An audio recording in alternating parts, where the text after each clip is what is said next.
Penangkapan buronan kakap Joko Chandra merupakan momentum penting untuk membersihkan mafia peradilan yang telah berakar di Indonesia.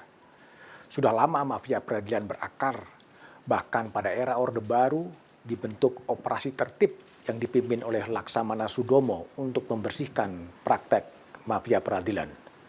Momentum Joko Chandra sangat sayang kalau terlewatkan.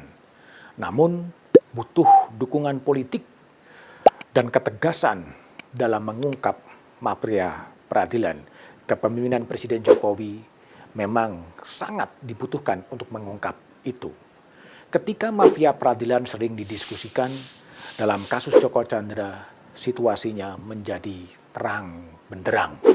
Kita tentunya berterima kasih kepada Kapolri Idam Aziz melalui Kabareskrim Komjen Sigit Listio Wibowo telah mengungkap dan telah menangkap dan mentersangkakan sejumlah perwira kepolisian. Ada Irjen Napoleon Bonaparte yang kemudian patut diduga menerima imbalan ketika menghapus threat notice. Ada Brigadir Jenderal Prasetyo Utomo yang mengeluarkan surat jalan yang digunakan oleh advokat Anita Kolopaking dan juga Joko Chandra. Ada juga advokat Anita Kolopaking yang sekarang berada dalam tahanan Mabes Polri. Kerja cepat dan kerja keras dari Kapolri Idam Aziz memang patut dihargai. Masih ada waktu 5 bulan sebelum Kapolri Idam Aziz kemudian pensiun dan akan terjadi suksesi di tubuh kepolisian. Yang terasa lambat sebetulnya ada pada kasus kejaksaan dan organisasi advokat. Setelah kasus itu bergerak demikian lama, baru kemudian kejaksaan menangkap dan menahan jaksa Pinangki Mirna Malasari. Ini adalah sebuah langkah maju, tapi memang terasa agak lambat.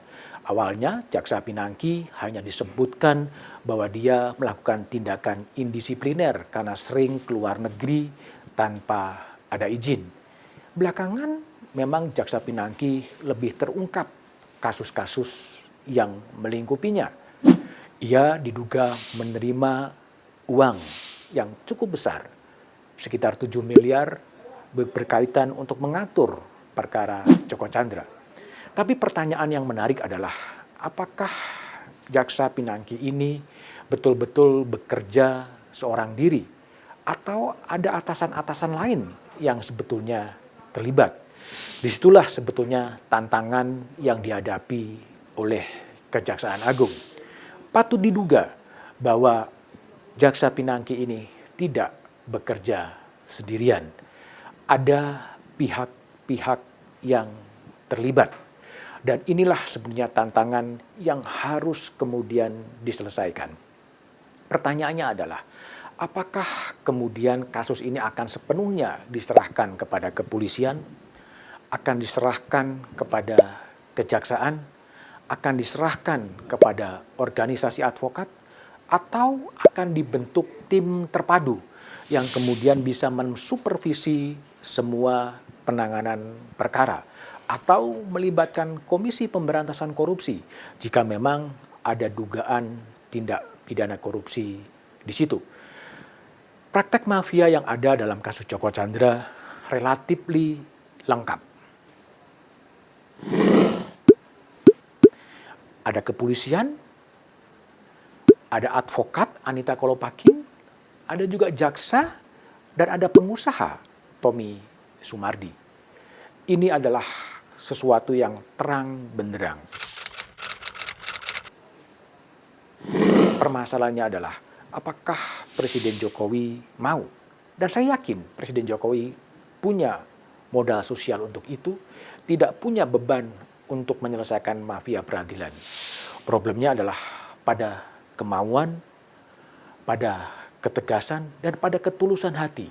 Karena berhadapan dengan sosok Joko Chandra yang perkaranya begitu lama sudah berjalan. Dan tentunya melewati 5 presiden, sekian banyak jaksa agung, dan ini adalah momentum yang paling baik untuk membersihkan mafia peradilan dalam arti jual beli perkara, jual beli hukum yang melibatkan semua komponen. Yang juga menjadi pertanyaan, organisasi advokat diam saja. Minimal sampai sekarang tidak ada reaksi dari organisasi advokat terhadap perilaku advokat termasuk Anita Kolopaking. Mereka diam, padahal organisasi advokat punya peran juga untuk membersihkan praktek mafia peradilan itu. Sekali lagi, mari kemudian kita dukung saja upaya-upaya untuk mengungkap praktek mafia peradilan, membersihkan semua yang kotor dari lembaga penegakan hukum, karena tidak mungkin memberantas pelanggaran-pelanggaran pidana apakah korupsi kalau sapu yang dihadapi adalah sapu-sapu yang kotor. Apapun yang terjadi, kita tetap harus optimis. Presiden Jokowi, jika ada kemauan, pasti akan ada jalan untuk membersihkan mafia peradilan. Tapi apapun, jangan pernah lelah untuk tetap mencintai Indonesia.